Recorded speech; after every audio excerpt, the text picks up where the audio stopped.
Dragging my feet from one day to the next, what am I really doing?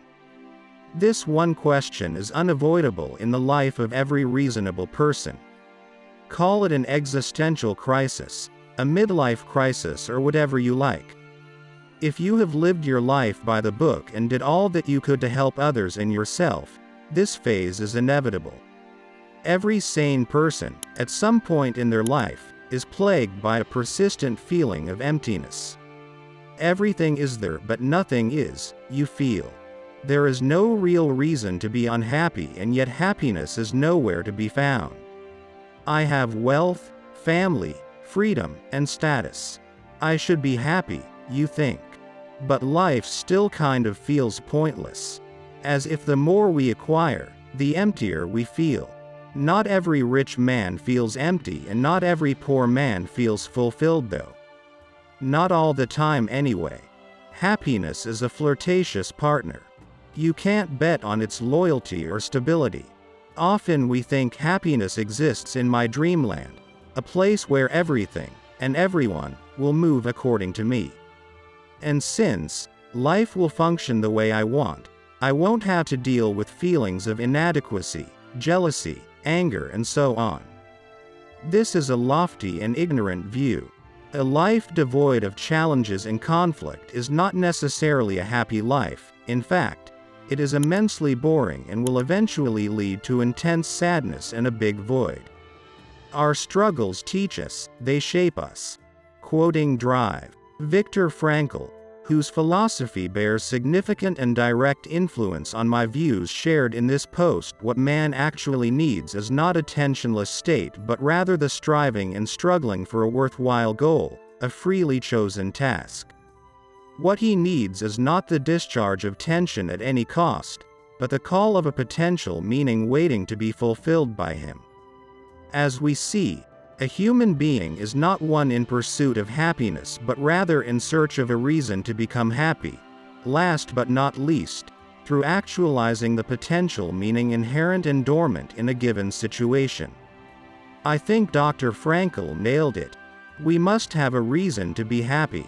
Our possessions and people are reasons to be happy, to be grateful, but they are not long-lasting reasons because they don't really give meaning to our life beyond a certain degree. No doubt, they bring color, variety, pleasures, and even moments of happiness and fulfillment. Yet, it doesn't mean that we are leading a meaningful life. Otherwise, hundreds of millions of people, materially comfortable, wouldn't be fighting the demons of loneliness, sadness, and depression. Friedrich Nietzsche contended, "He who has a why to live for can bear almost any how." If you have a reason to get out of bed every morning, you will. If you've got a reason to live, you will. If you've got a reason to love, you will. If you have a reason to be happy, you'll be happy. And the reason boils down to one thing: meaning.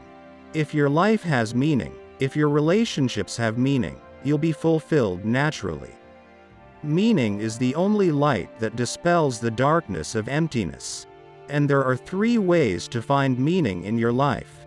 Goodness. The Vedantic school has a famous phrase called Satyam Shivam Sundaram. Satyam is truth, Shivam divinity, and Sundaram beauty.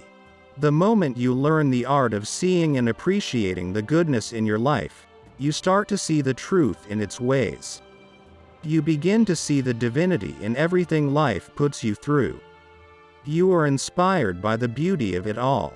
The splendor, glory, and miracle of every unfolding moment melts you from within. They gently force you to see how goodness abounds in your life. A blue sky, a healthy body, a sound mind, green trees, vast oceans, everything is full of goodness. It's a state of mind that can be consciously cultivated. The Vedas call it sattva, the mode of goodness. Goodness is synonymous with fulfillment.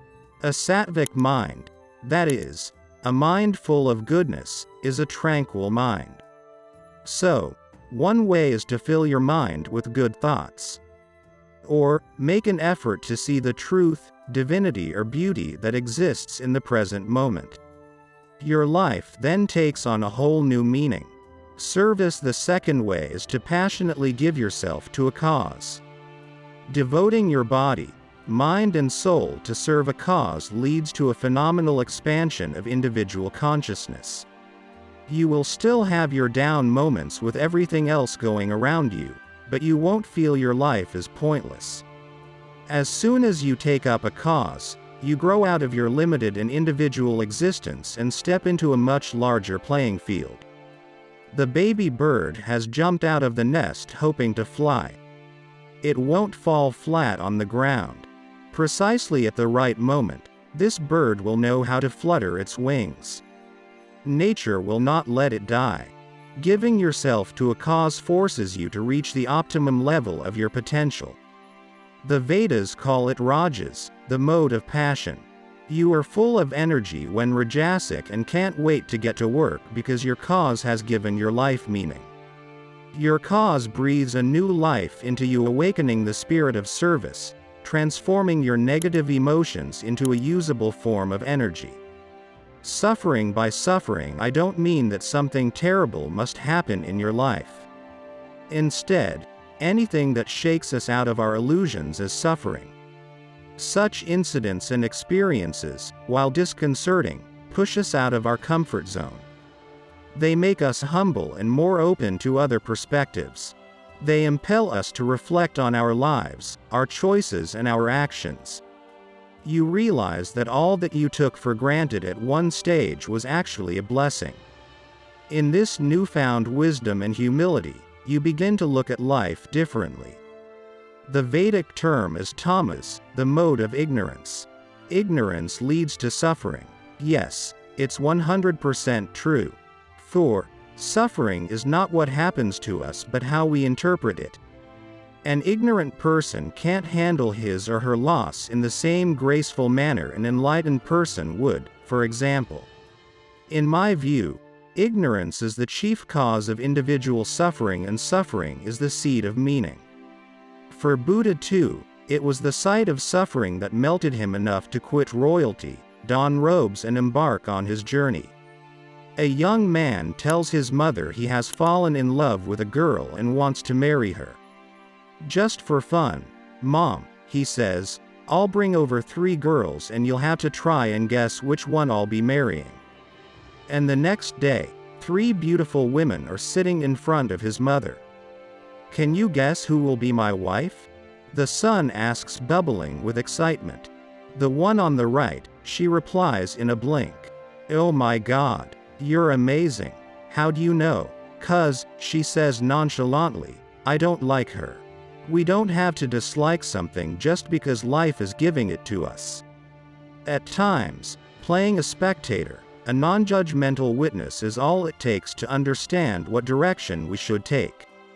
Our intrinsic nature propels us to discover our life's meaning. When it comes to an inquisitive mind, the discovery of meaning is the secret of happiness. You know how there's a release of energy and you laugh as soon as you understand a joke. So it is with life.